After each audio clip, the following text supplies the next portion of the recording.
voilà, mesdames, demoiselles et messieurs, vous qui me suivez de partout sur Libanga TV, votre chaîne préférée, qui est toujours, cette émission qui est toujours présentée par moi, Betty Masengo. En tout cas, salutations à vous, merci pour la confiance renouvelée. En tout cas, merci beaucoup déjà à tous les téléspectateurs, à tout le monde. Merci à celui qu'on appelle champion Kayemeno Kabana, à celle qu'on appelle la joie Amado Pichouna, l'hymne national depuis Paris. Donc la joie Amado Pichouna, la fille de chance. En tout cas, de gros bisous à tous les téléspectateurs, à tous les internautes de l'émission Astar, avec moi Betty Masengo la star. Donc des Queen, la femme du patron. Donc des Queen Mother, je suis là, la journaliste internationale. En tout cas, chers amis, c'est vraiment avec beaucoup de tristesse, beaucoup de regrets, parce que ils ont répété moi trop. Makamoso comme un artiste comédien. Il faut te lobela yango na mboka na biso. So to lobeli te biso ka ne ba pandisa on faut te lobela to telemela. On en a marre. Donc comment on a ka artiste comédien, toi bate maladie, oui, maladie est naturelle, liwa est naturel. Eza volonté ya Nzambe to ko boya yango te, mais liwa yango pesa na ndenge ya bien, na ndenge moko ya normal. So que comme na ndenge mabe, ils ont ça la kitoko moko te. Ils ont ça la bien te. Artiste comédien a belli à comité na niveau et asenga aide na gouvernement. Et puis tozo ibate ba maladie yango wana ezo utaka wapi. Lelo sona telemi boye parce que tozo na image to l'exabino message ya artiste comédien, un grand artiste de mon pays. En tout cas, je suis fière de lui parce qu'il fait bien son travail. Yani Mosi. Oh lelo azaki souffrant. Na munene wana zala wana libubu munene wana ekiti na malade. Artiste comédien Yani Mosi a fait message na ye. To ebite baranki no wana ya entre bango na bango. Ezaka pourquoi Yani Mosi a senga pardon senga bolimbisi.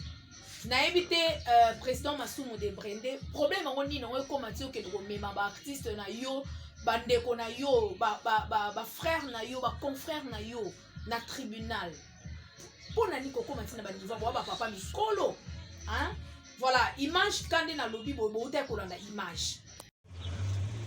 Vie Masumu sana numéro nanga. Avant que tu porter plainte, ningaka benga leki nanga makamuni nazo yoka ozolo wapona ngai. Ba bengi ngateke senga pardon. Pardon eza eloko moko nga natanga pa basango. Soko sengi mutu pardon. Est-ce que okufi obi osali nini? Soki pardon ke balubana senga lelo devant presse grand frère soki na sala yo mabe. Oza grand frère oyo nga na tchaka motema po parmi bato ya batang basala a na ina yo za doyen biso to ye ko remplacer bino grand frère. Nana problème na yo te. Soki problème oyo zo lobake o na lobaki kitoki mosi na lobaki re masube sala ki opasi grand frère. Limbisa ngai. Amoni toza ba artiste.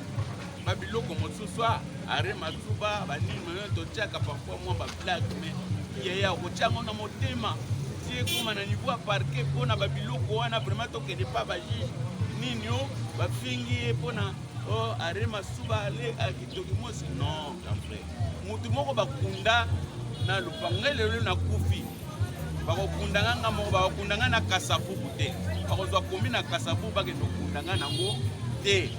Lelo yo pe toki nzamba bengi yo bakozwa te place opandaka o nini bakendo kunda yo ezala bakoma na croix ke voilà spandaki na kitoki mosi bakoma même ngako na panda te non vie ba commentaire mususu bato ya pembeni baza pembeni nde bazotia biso na ba conflit ya pamba ndengo lobi tozana ba sage te yango problème ezalaka ke eloko yo pour ekende bien to sala l'élection à sika to tia président sika to tia ba structure nyonso ba conseiller ba nini to tala ndenge.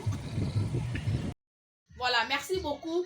Là, vous avez suivi les images. On est dans le bar toujours. Image des lobbies na place nanga. Donc, les images d'elles-mêmes parlent. Voilà, merci beaucoup déjà à tout le monde. ça est juste un petit conseil dans l'artiste comédien Bondeko fait dans la bolingo. L'union fait la force. Il faut avoir l'amour du prochain. Et vous allez au moko ya malamu. Donc tout ce na ba ranking wana ce n'est pas bien. Moi papa miko bwana bana bwana ba koko. Alors tant vous comme ba niveau ba tribunal wana et ça la bien ou soit ba échange de paroles. Donc ça vraiment biloko moko il faut éviter. Donc merci beaucoup déjà na Bandeko sur vos émissions. Vous étiez très nombreux à me suivre. Je vous aime beaucoup.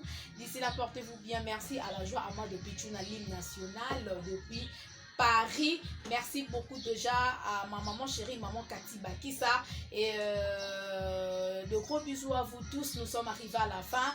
Merci, au revoir. Abonnez-vous massivement sur Libanga TV, Africa Promo 243, Canal Future One. Merci, ciao.